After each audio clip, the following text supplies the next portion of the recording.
Hi, I'm Elizabeth Gearhart here with Fireside, and I'm here with Robert Ciampi, who is a psychotherapist who has written a book on when you need to see a therapist. So, welcome, Robert. Good morning, Elizabeth. How are you? Good. Good. What do you do, and what is your book about? Well, I'm a licensed clinical social worker, and I've been in behavioral health for over 20 years, and I've had a private practice for over 10 years uh, in northern New Jersey. My book is called When to Call a Therapist. That's the cover. Bring it a little closer. And it's been my experience as a therapist that people tend to get into therapy too late. And by what I mean by that is people tend to wait unnecessarily for long periods of time before they pick up the phone to call a therapist. So my book is designed to encourage people to call a therapist sooner rather than later. And that's the real bulk of what the book is about. So, you have a lot of experience, and you also have a lot of clients, and you've helped many people throughout the years. So, what do your clients like best about working with you? Mhm. I think that number one, experience is very important. Uh, I've had, as I mentioned, over 20 years in the field, uh, and I've had, education. I'm certified in a number of different areas, and I'm currently in a psychoanalytic program, uh, my second year, and that begins very soon. So that would add another layer on top of the education I already have. But I think experience is key to know how to look at different situations. Sometimes when I'm talking to a client, I might, bring up another example of someone who I worked with and say, "Hey, this is what we did with the situation. You might want to think about doing the same thing." And so you can only really get that, I think, with experience and just getting to know how therapy works and getting to know your clients as well.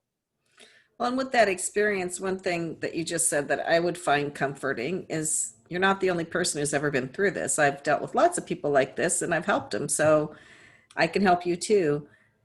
That's excellent. How do people find you generally?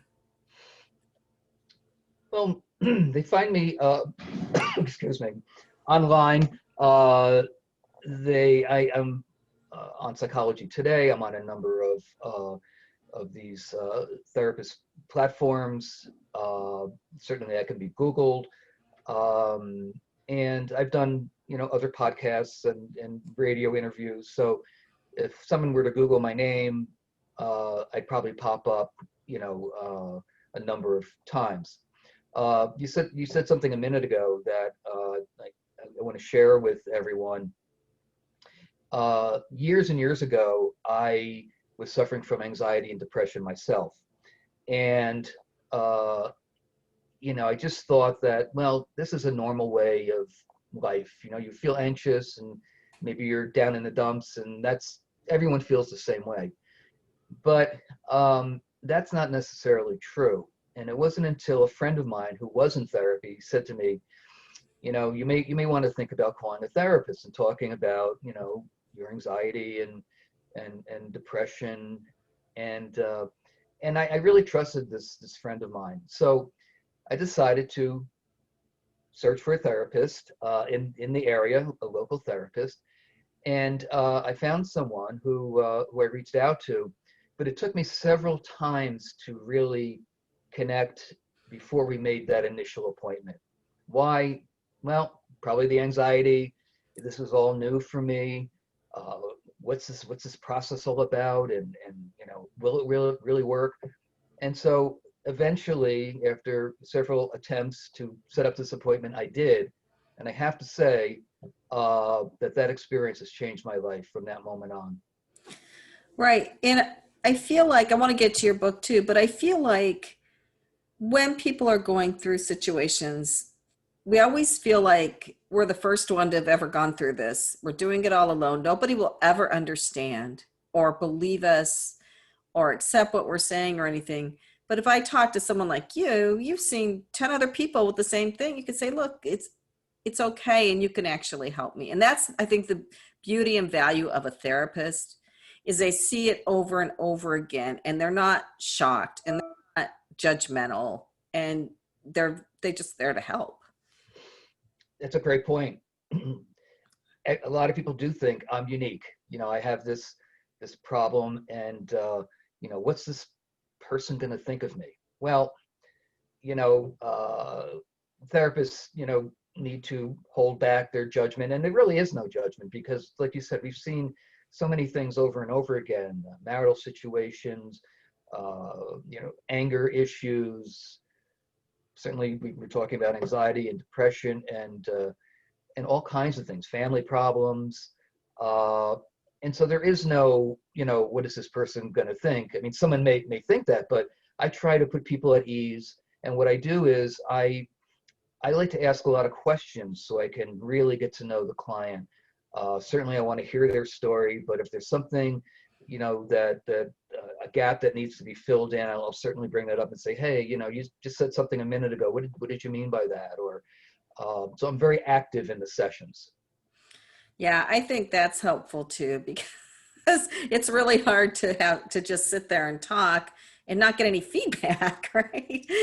Some people have told me that. They said, the last therapist I went to didn't say anything. And I've heard the opposite too, that someone said they went to a therapist and the therapist did all the talking. So it's a real balance between the two, and you have to assess your client to see maybe what'll be most helpful for them. And that's something you have a lot of experience in as well. So, That's right. Yeah. uh, so I do want to get to the book because we're filming this during quarantine. We've been in quarantine for a while now, 6 months. People are getting really tired of it, and there's an underlying stress and anxiety, and people are behaving maybe in ways that they wouldn't have otherwise. And so, when do you go to a therapist? I mean, what level of anxiety or duration or whatever, you know, is what is okay? And when do you finally say, okay, go spend the money? And a lot of times insurance will cover it anyways, right? So that's not necessarily Oh, a, yeah. Yeah. yeah. Um, what I would like to see people do is call a therapist today.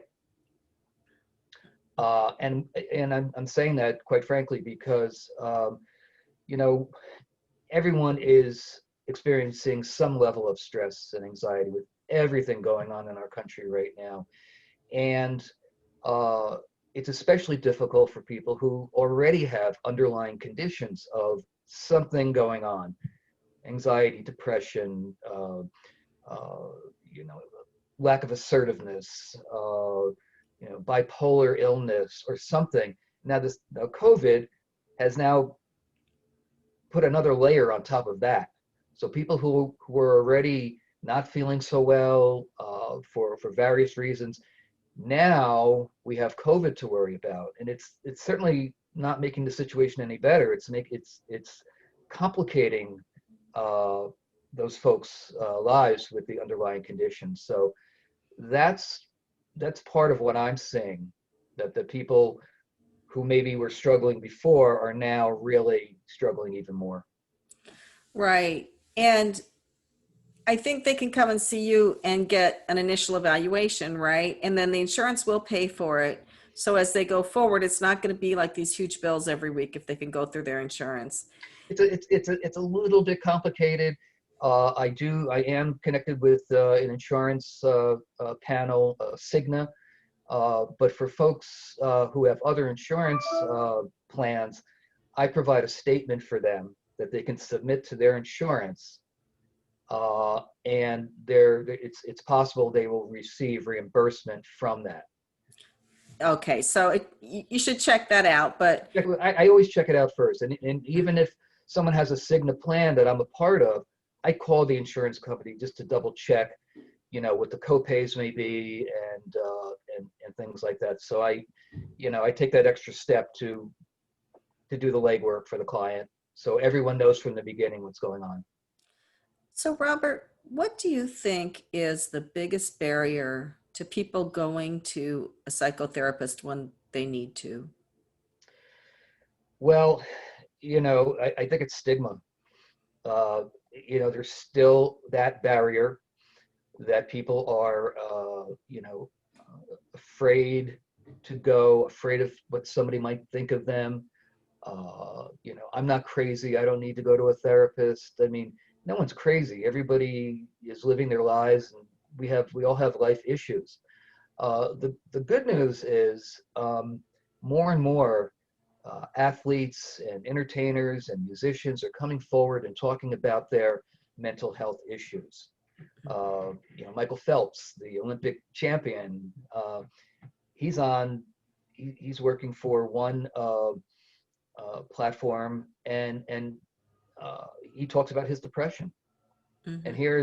here's probably one of the greatest athletes of all time, and he's depressed. People would think, wow, he's got everything, but you know, uh, our mental health is very important, and mental health issues can affect anyone. Doesn't matter of fame or money or anything like that. So I'm encouraged when I see him and other people talk about it, other sports figures and entertainers, and they're coming forward and saying, Lady Gaga was talking about her depression, and she's very candid about it, and many others. That can only help, folks hear that and say, if they can do it, if they can go public with this, then I can certainly pick up the phone and call a therapist. But it's the stigma that's still around that we have to minimize or eliminate going into the future. Yeah, and it's really too bad that stigma's there because you hear about somebody that shot up their whole family and then killed themselves, and you're like, why didn't they get help sooner before they did that? Right. Certainly happens. And I think there's been some uptick in domestic violence during this quarantine.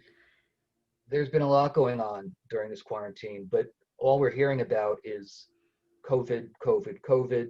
Hmm. Wear a mask like everyone should. Don't don't go into large crowds and things like that. The very common sense advice that we're hearing from many of the professionals. But yes, family issues have become more complicated. Marital problems have become, uh, you know, uh, exacerbated because of the closeness. Everyone's piled in a house. Domestic violence, we're not hearing about it, but it is going up. And substance abuse, that's taken way a back seat to all this. And there's still a major substance abuse problem out there, but it's been kind of eclipsed by the COVID story. So you're absolutely right. There's a lot going on out there.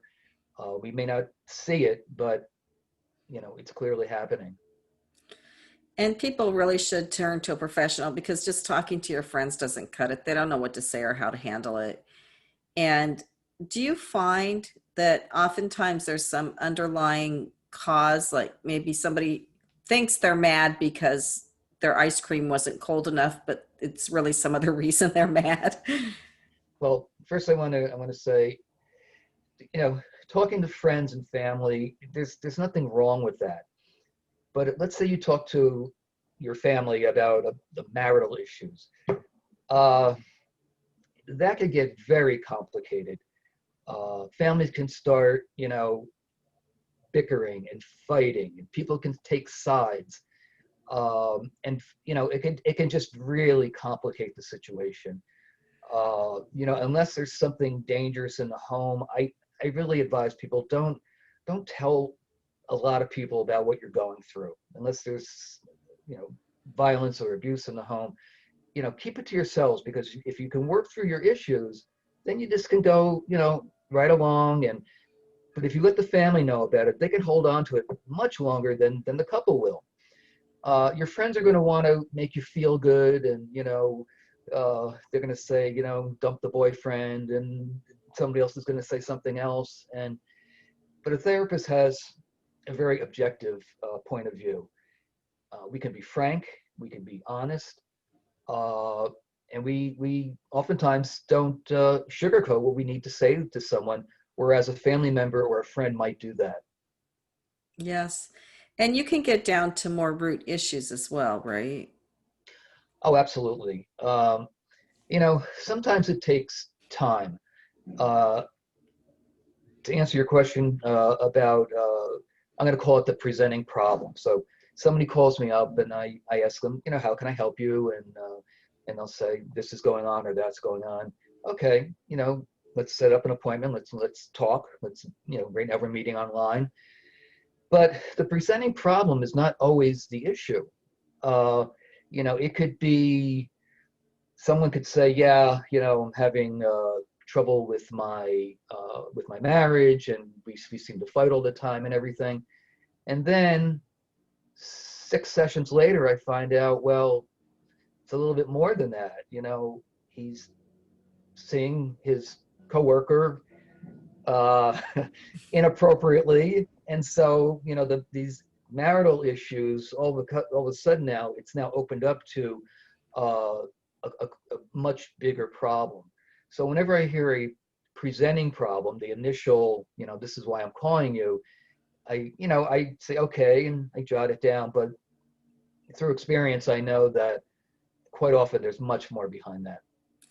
And I think that's really one of the main reasons to go to psychotherapy personally. I mean, obviously, I've had times in my life I've done it. So I don't feel like there's a big Me should too. be a big stigma, you know? 'Cause, Yeah. I mean, we all, to some degree or other, even though we have perfect childhoods, we all have damaged childhoods. We all have baggage. We all have things. Yes, we all do. Uh, even in those perfect households and childhoods. I mean, there are things that a child may perceive, and that may. I mean, even in the best homes, there's going to be something that the child will carry on, into their adult lives. Um, and so, yeah, something could happen back then, and a lot of people may think, well, I'm grown up, I'm an adult, that's in the past, but it doesn't really work that way, because if there's enough of that, let's call it trauma, it just doesn't go away. It's kind of embedded in us and comes out in many different ways. Right. And a psychotherapist can help you figure out how to handle it and deal with it, right? Like it's not going to, it happened. It's not going to unhappen. You just need to know how to adjust your behavior, right? Yeah, uh, I would try to bring awareness to what happened, see if we can talk about it. Um, Sometimes you have to tread lightly and go slowly. Uh, but if there's something like that happened, um, it needs to be dealt with because it's in there somewhere. If it's not consciously, if we're not consciously aware of it, it could be, very deep in our unconscious. And so, it takes time to uncover it, and it takes time to work through it. Because Right. something like that doesn't always just come, I was traumatized when I was 6. That usually isn't the case. Right. And then do you prescribe medication or do you refer people to a psychiatrist or somebody who can prescribe medication? Yeah, I don't prescribe medication. That would be a psychiatrist. I work with two. I work with a child and adolescent psychiatrist, and I work with a psychiatrist who sees adults. So I have all my clients pretty much covered. Oh, and that was another question. So what age range and what types of issues do you deal with in your practice? I work with adolescents from about 15 up. I'm not a child therapist.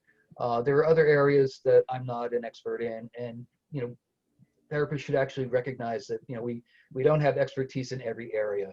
For example, if someone came to me with an eating disorder, although I know about it and I've worked with some people who had that, I would refer the person out to a specialist to deal with that.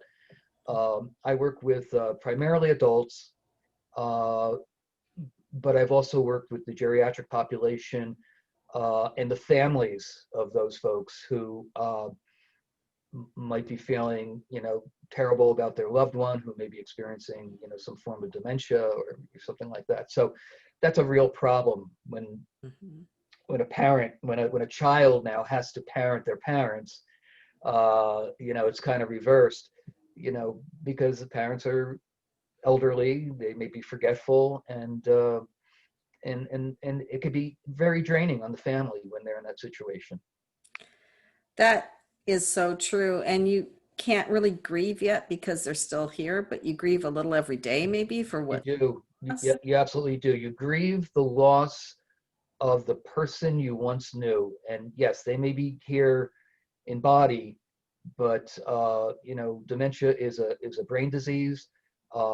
It's not only forgetfulness; it could be a physical, lead to physical problems because as your brain deteriorates, so will your body. And so it's a very devastating illness, and a lot of people are going through that. And some people have help, and some people don't. And the folks who are really struggling with a loved one, they should find an oasis of a therapist office or a session to find a safe place, in a place where they can talk about this with a person who would understand what they're going through. Absolutely. So I don't know if you know this, but what would you guess is the percentage of the adult population, at least, or maybe the whole population, that is seeing psychotherapists or has seen? Well, I I don't know this, but I could tell you that there are more people walking around holding their feelings in. Uh, you know, uh, some of these issues can actually affect you physically and tie yourself up in knots. There's a lot more people walking around, without getting help than folks who are getting help. And so that's another reason why I wrote my book, is because it's designed to encourage people to come into therapy. Um, I start off the book with chapter one talking about my story, and my story is just what I told you earlier, is that a friend encouraged me to seek help, and it did change my life from that moment on. Uh, and so that's the beginning of my book. So if someone were to read that, they might feel like, if he could do it, and if he did it, maybe I can do it too. Well, and not only did you do it, but it didn't ruin your career or your reputation or anything. I mean, you're successful today, probably in part because you did it, right? Oh, it absolutely enhanced my career uh, in many ways. And I personally think that every therapist should either be in therapy, or maybe they've had therapy years ago, because you get to know both chairs. You get to know the therapist chair, you get to know the client couch, and to have that perspective, you can get a real sense of what a client might be feeling as they come in for the first time. They're probably a certain level of anxiety. Right. Well, you certainly seem like an easy, comforting person to talk to. So Thank you. I can see why your clients would like working with you. Is there anything else that we need to say before we sign off? uh, well, again, you know these days, these times are highly stressful. We didn't even talk about the school situation with the hybrid classes, and the kids who are getting strained eyes and necks because they're looking at a screen for hours on end. I mean, parents are stressed out, and everyone's stressed out. So, my advice would be to, if you're looking at this video, to consider, calling a therapist. And if you're not at that point yet, you might want to, check out my book, and it might actually help guide you into therapy. And so that's my hope, that people will do that, and not put it off much longer. Excellent. Well, thank you. So this is Robert Ciampi, and please, everybody, check out his book. Thank you, Elizabeth.